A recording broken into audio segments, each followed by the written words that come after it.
We're going to continue our study in the book of Revelation.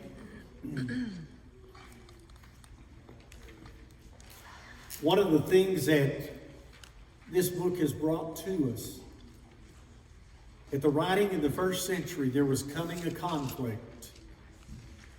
And this conflict was going to be upon the whole world. But the 7 churches in Asia Minor were going to be at the heart of this conflict.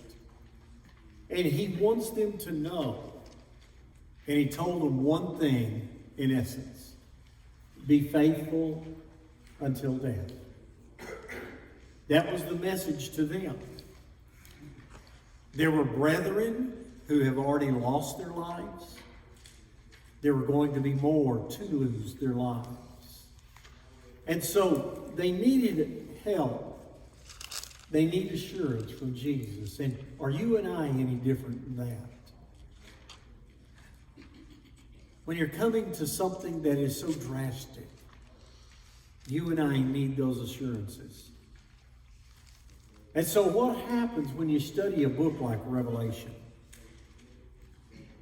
People can't seem to leave their own ideas and their speculations out of it. What I've tried to do through the whole book, why don't we just let us tell us what it means? It'll tell you, even though he's using, as I often say, this exaggerated language. Let him tell you what it means. And so, about this destruction coming on, if you jump back with me to chapter 12 real quick. Chapter 12, there's a spiritual battle being waged, and it's ongoing now. We can't see it. We see the physical realm. But in this spiritual realm, there was this battle being ensued. What two forces? Yeah, we're talking evil, good, devil, and God. And so in chapter 12, he begins to picture this woman, and she's faithful Israel. We had been through this in the past. This woman that's about to give birth. And she's going to give birth to a male child, which is whom? Jesus. And then all of a sudden, there is a great red dragon that appears. Look at verse 3. Then another sign appeared in heaven. And behold, a great red dragon having 7 heads and 10 horns, and on his heads were 7 diadems. And his tail swept away 1/3 of the stars and threw them to the earth, stars of heaven, and threw them to the earth. And the dragon stood before the woman who was about to give birth, so that that when she gave birth, he might devour her child. What is the image he's trying to get the readers to see? Satan wants the child.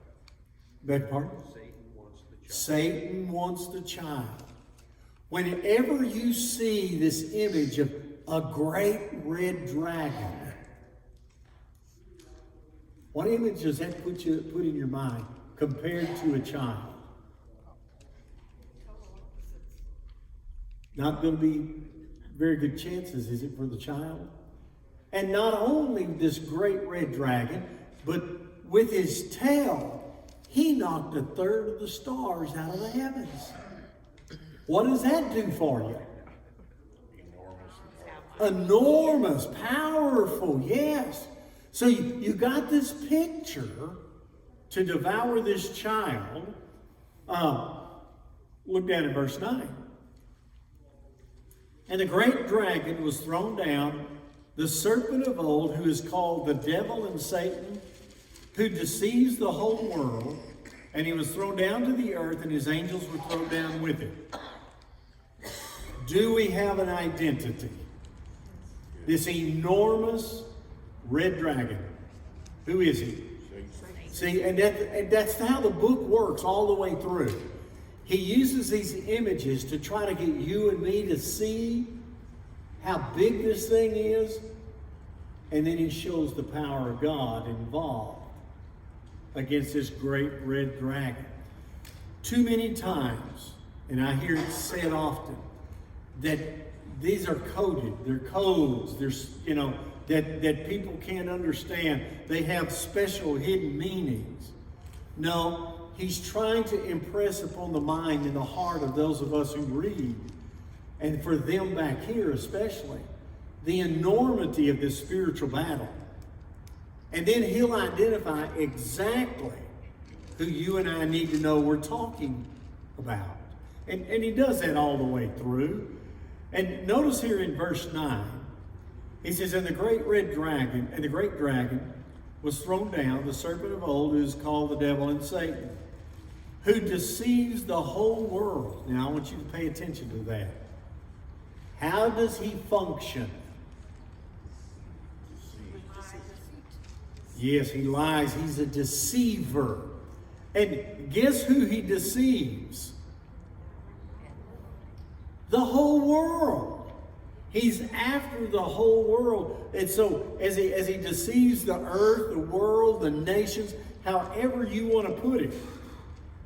And from this point, he has one goal. And what goal is that? Destroy Jesus.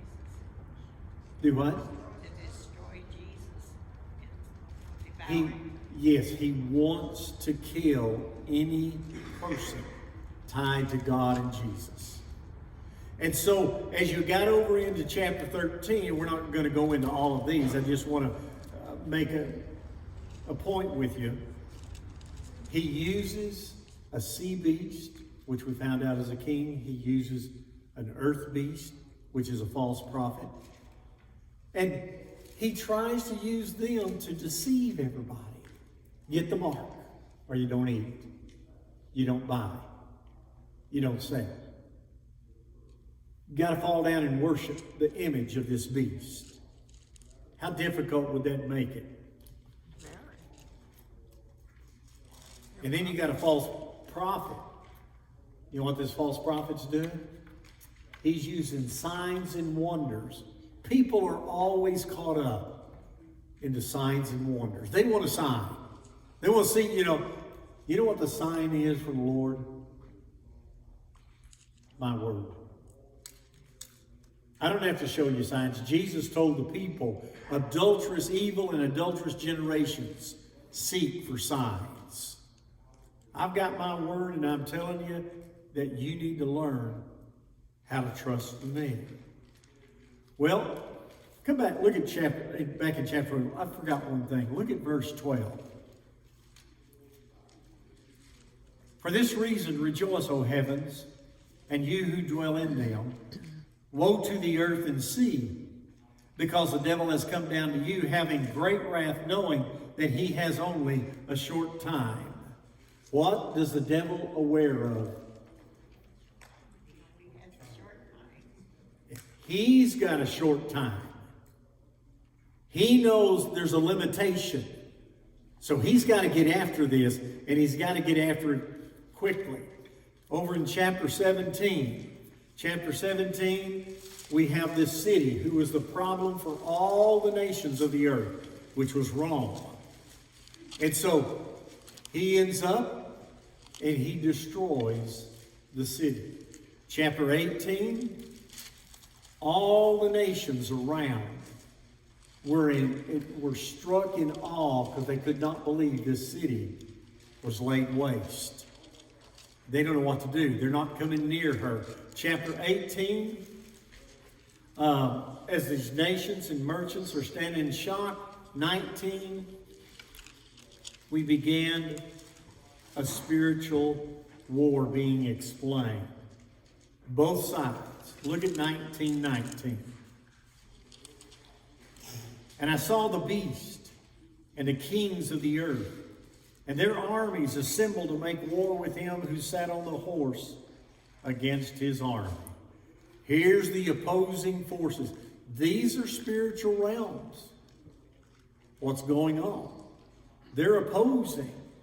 And so, verse 20, and the beast was seized, and with him the false prophet who performed the signs in his presence, which he deceived those who had received the mark of the beast and those who worshipped his image.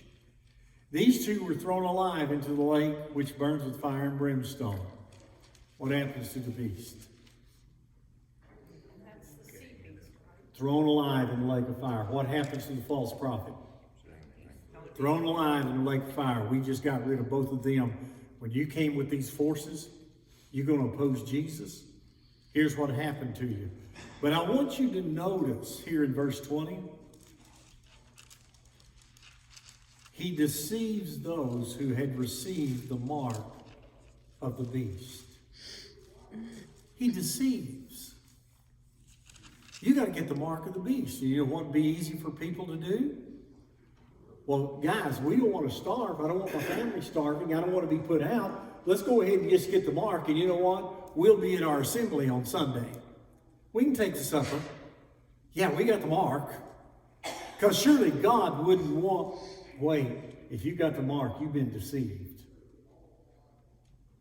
Anything that in the spiritual warfare, anything that he's going to try to do, and we're talking about Satan, and using the nations, he deceives and they deceive.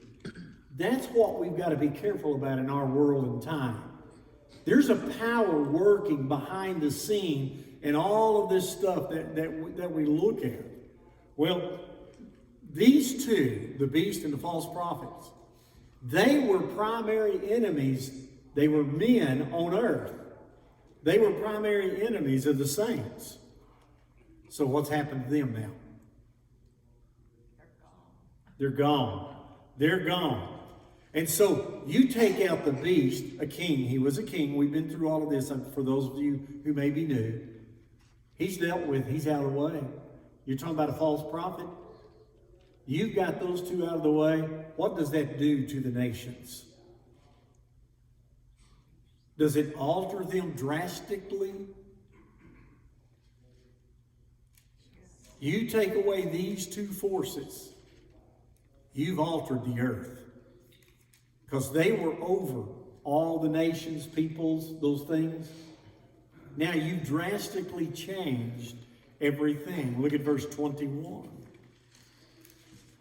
And the rest being there, the kings of the earth and their armies. And the rest were killed with the sword which came from the mouth of him who sat on the horse, and all the birds were filled with their flesh. See, all of these wanted to kill anybody tied to Jesus. And now they're dealt a blow. And he's trying to assure the readers, the hearers, that God's in control of everything.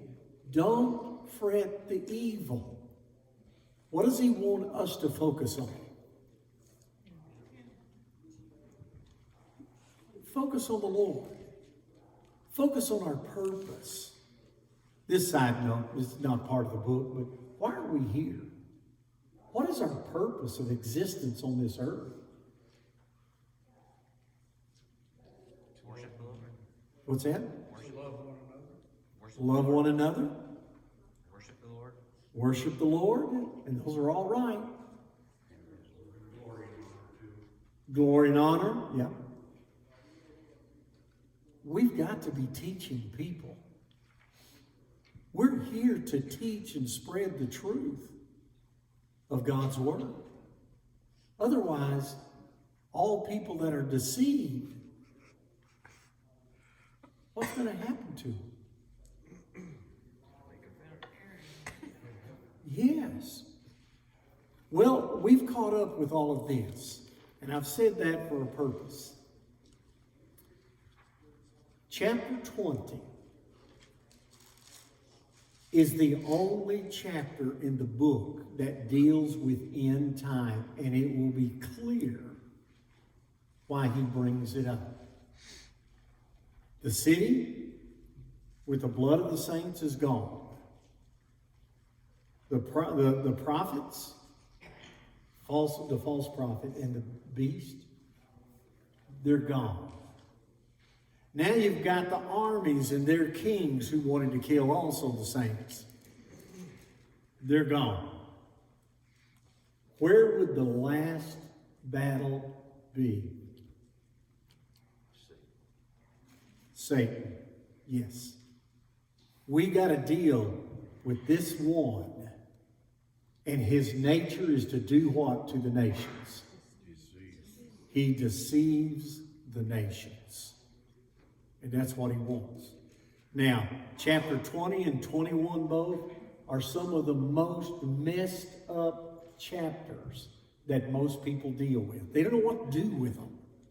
But they make up stuff as they go through. And we'll see that as we go. Look at chapter 20, verse 1. Then I saw an angel coming down from heaven, holding the key of the abyss and a great chain in his hand. What's the picture?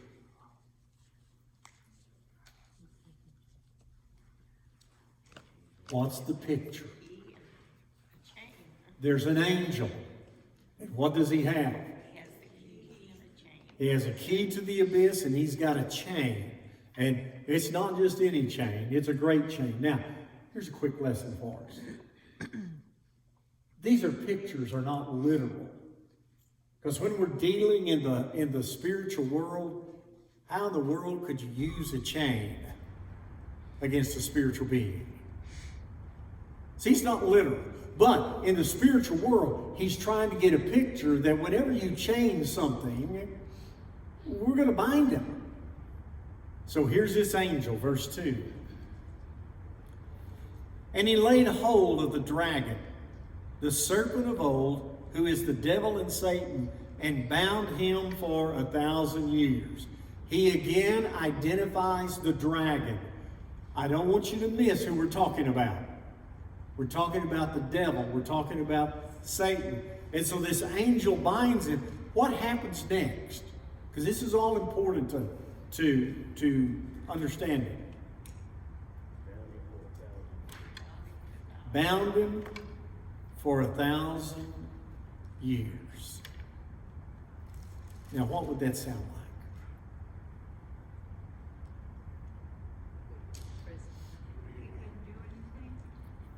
Well, if I were to tell you I'm coming to burn your house in 1,000 years, would you be concerned? No, you're not going to be here. That's the expression of the 1,000 years. There are doctrines that are made off a 1,000-year reign. We've heard them all of our lives, and people continually teach them. And there's people in the church who believes it. But he's bound for 1,000 years. Now let him tell us what's going on. Verse 3. And he threw him into the abyss and shut it and sealed it over him, so that he would not deceive the nations any longer, until the 1,000 years were complete. After these things he must be released for a short time. Why was Satan bound by a chain and put into an abyss? He had one purpose, only one. So he wouldn't deceive the nations, he says, any longer. That's the point. Is the devil still alive and active? Yes. We know he is. But the point being of him being shut up in this thing is to keep him from doing one thing. And what is it? To keep from deceiving the nations. He was the one that got the nations to follow and do all of these things against God and to kill God's saints. And he deceived them, making them think they're doing the right thing.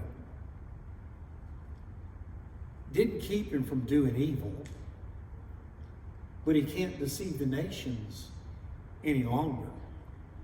And after he has been bound from that for 1,000 years, what's going to happen? He's going to be released. How long? Short time. We don't know whatever that is, but it's a short time. That's why back in chapter 12 we saw he knows he only has a short time. He knows everything is limited. All right? Brent, Yes. is this short time in relation to eternity? Like 1,000 years is a short time compared to Yeah. forever, never, never, never. But he's talking to the saints on earth, and what do we think of 1,000 years? That's why I use the illustration, I'm going to burn your house 1,000 years. So, I'm not going to be here in 1,000 years. See, it relates to earth. The church at Smyrna, back in chapter 2, the church at Smyrna, he told them, you're going to be put in prison for 10 days. What would that put in the mind of those brethren? Just a very short time. You're going to have to suffer. In chapter 17, he tells that the city of Rome, it was burned and destroyed in 1 hour. Now that literally happened. But what does that 1 hour stand for when you read it? It was a very quick time that city came down. That's all these numbers mean. They don't mean all this stuff that everybody goes running off into. He's writing to the saints, the things that must soon take place, and he has to write in these big exaggerated pictures, and he's trying to show, here's how this is all going down. And so when he says 1,000 years, well, there's going to be quite a time that he's going to be bound to keep from deceiving nations again. But then he's going to be released just for a short time. So they're not literal. They're putting images in the minds of the readers and the hearers. Good with that? Okay. Well, but we got to remember he's writing this in 1st century. He's not writing it in 21st century. Where I have a little bit of a struggle is, he's locked up for 1,000 years. He's not supposed to deceive nations anymore. Well, here we are 2,000 years later. Our nation is being deceived every day. You just pick the topic. Huh? It's going on. What did you, so you said, so here he's been bound these 1,000 years to keep from deceiving? I'm repeating what you're saying. Right. And then now it looks like our nations are being deceived again. Wonder what that might tell you.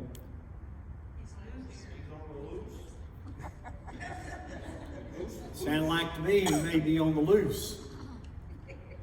Maybe this is it. If you look at history, there's always been corruption and evil. And you look at Holocaust, you look at, Crusades, you just pick the time era. Right. There's always been corruption and evil and Satan. And you're right, Lonnie. There's always been corruption, and you mentioned the Holocaust and those different kind of things. But you know what? Every time some nation has risen up, they've been dealt with. They're done. This is a world happening everywhere. It's not just a nation rising up that tried to destroy people, because those were dealt a blow, every one of them. So here we got, and guess who was behind those two? But the nation's plurality over all the world, we had never seen anything like this since that time. Do you have something, Chuck? Go ahead. Even though the 1,000 years is not literal, it's kind of a relative time frame. The short time is set beside 1,000 years. Yes. So you're saying that the comparison of the short to the 1,000 years, he's just kind of paralleling them as a relative time? Did I understand you right? Yes. Okay. All right. Thank you. Yes, ma'am. So, just to confirm, you are saying right now, in this present age, that Satan is loose. I'm not saying he is loose. Lonnie made a point, and I said, what may that be? Dan said he may be loose. I agree, he may be, but let's let the book tell us. We're not there. It's a great observation, and if you want me to say it, I think it's there too. So I'm just telling you. Yes, sir. One of the things that was going on in Rome was the government was really involved in persecuting God's people. Yes. Certainly we got a messed up government, but by and large, God's people still operate pretty freely. Yes. And you're seeing more and more, though, they're trying to squelch that out. You know, we're seeing it more and more. But they haven't yet. Well, let's let the book finish telling us. I wanted all of us to see the fact is that the purpose of his binding is for what? Not to deceive the nations any longer. Because when you deceive the nations, they began to destroy the saints. And God's not going to stand for that. And here the saints were back in the first century. They were being killed right and left. And how could they fight back? Saints don't have an army. But God has one. We're a kingdom to Jesus. And Jesus has a kingdom over all the earth. Keep that in mind as we go. What I want to do, and we'll have to get to it, probably won't today. I want us to skip past 4, 5, and 6. This is kind of an inserted thing. When we get down to verse 7, we pick back up on the 1,000-year reign again. I want to keep it while it's fresh on our mind, and then we'll move back up and we'll see why 4, 5, and 6 are there. Look at verse 7. When the 1,000 years were completed, Satan will be released from his prison. There's a releasing. Verse 8. And will come out to deceive the nations which are in the four corners of the earth, Gog and Magog, to gather them together for the war. The number of them is like the sand of the seashore. All of a sudden, he's loosed, and then there's going to be another war. And he brings up this Gog and Magog. Now, we know anything about Gog and Magog? He kind of throws this in the middle. You know what? As I've said all the way through the book, you got to know the Old Testament prophets, because in the Old Testament prophets talk about Gog and Magog. The book of Ezekiel is where this is going to come out of. The first 24 chapters, I'll just kind of give you a brevity here. The first 24 chapters is Israel's going to fall because of its sinfulness. In Ezekiel chapter 25 through 32, he said the nations around must fall because they're wicked and evil. Then when you get down to Ezekiel chapter 33, Jerusalem, where God's name dwelt, Jerusalem will be struck. And then with all of this judgment coming, and you were faithful to the Lord, what would you need to know? I mean, these nations are enraged back there. They're all upset at God too. Ezekiel chapters 34 through 37. He uses those chapters to encourage the faithful. I've got control. I'll fight for you. I'm going to destroy those who destroy you. And it's going to be a glorious end for you. So it's a message of hope and comfort. But then you get to Ezekiel 38 and 39, which is where this comes from, this Gog and Magog. And it pictures Israel being attacked by this gigantic, enormous army that can't be counted. And they're coming up, you know, and they're led by a prince, a ruler, and his name is God. And now this army that's coming out, and this prince, he's over the country of Magog. So that's what Gog and Magog are. And they invade the land of God's people, and they want to crush and destroy anyone tied to God. Sounds a whole lot like the book of Revelation, doesn't it? You go back and you can read those. In the process of all of this gigantic army, after the battle, it takes the people of God 7 months to bury the dead that God has killed. Can you imagine every single day digging graves, and it takes you 7 months? How many people really died? Oh, we can't even begin, you know. And what that picture is, it's assuring the people of God, the Lord's going to stand with you. Don't ever think the Lord will stop backing you. The Lord fights for his saints, his children. He always has and he always will. And so Jesus here inserts Gog and Magog. Let's read it again. Look at verse 7 and 8. When the 1,000 years are completed, Satan will be released from his prison, and he will come out to deceive the nations which are in the four corners of the earth, Gog and Magog, to gather them together for the war. The number of them is like the sand of the seashore. Oh. How many grains of sand are on the seashore? Now, it's not literal. It's letting you to know how massive this army is, this invasion. And God's going to fight for the people. He uses something they would be familiar with in the Old Testament to let them know the same thing that happened back there. I'm going to protect you. The same way. Look at verse 9.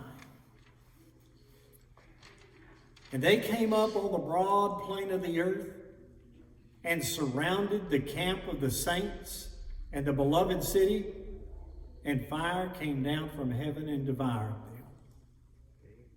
Notice what these ungodly people, what do they surround?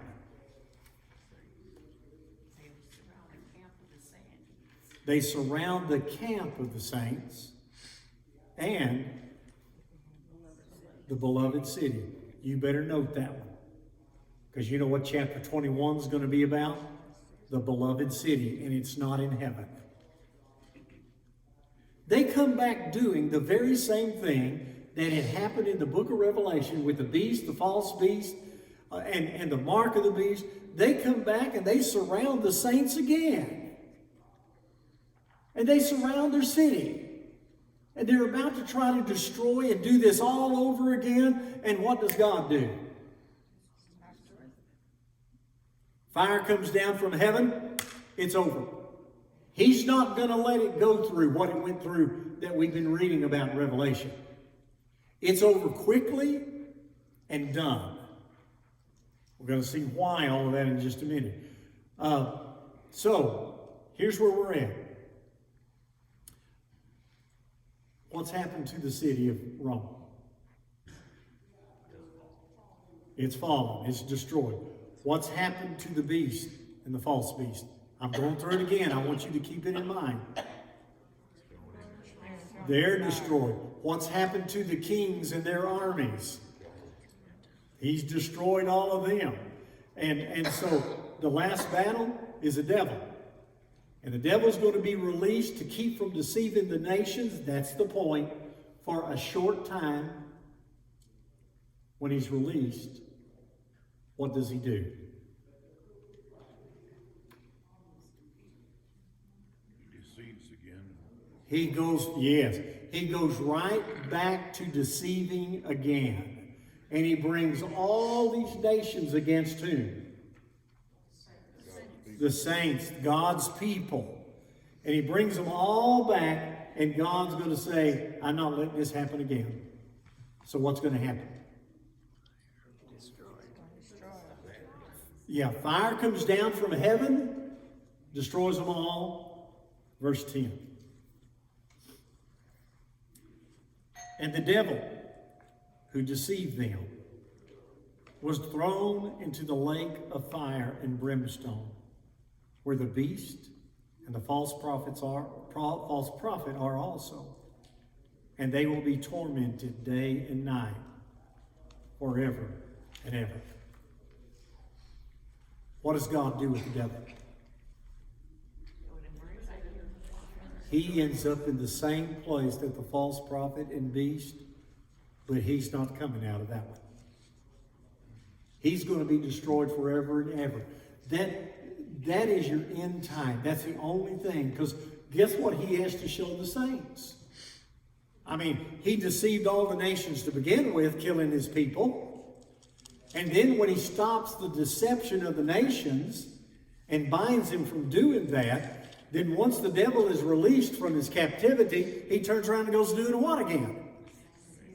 He's right back to deceiving the nation. He has a pattern. He does the same thing every time. And God's not going to let this one go any further. He's going to deal with it. He's going to deal with it quickly. And he's going to deal with the final standing of who's Satan, what's going to happen to him. He's bound. He's thrown in the lake of fire. For how long? Forever and ever. There's no getting out of this for Satan. So it's over. Now that we see that, next week we'll come back and we'll hit 4, 5, and 6 because it's kind of a little separate side note. We'll come back and then we'll finish out the chapter. Any questions or comments? Yes, ma'am. So when Satan is thrown into the lake of fire and brimstone, that stops him from still being able to do evil? That's the final resting place. The lake of fire and brimstone. That's where the devil and his angels end up because the false prophet's there. Because the beast is there. See, I guess what I'm asking is, does that kill him? It doesn't kill him. But then he's still able to do evil? No, he's not out and about anymore. It's over with. Let me give you another word to help bring it in focus. He ends up in hell. That's where he's at. Hell is the eternal resting place for the ungodly. And he can't do anything else? Can't do anything else. All right. Anyone else? Was I clear or was I clear as mud? Brian. Do you think the devil will alone? No, it won't. I don't think so. Okay. All right. Let me come talk to you in just a second. Okay? Let me talk to you, Brian, if I understood your question. Did I understand his question? All right. Let me come talk to you in just a second. All right? We'll get that. Thank you. Yes, ma'am. I was absent when the mark of the beast, that chapter. What is the mark of the beast? Well, you know what? You can go back and watch it. Huh? I said you could go back and watch that section, but mark of the beast was a mark of a man. And we don't have time to go through all of that because I gave the paper out on it to show you. You add up a man's name and it comes out to 666. Yes, ma'am. That does it. Thank you. Brian, sit behind you. He's kind of over the video stuff.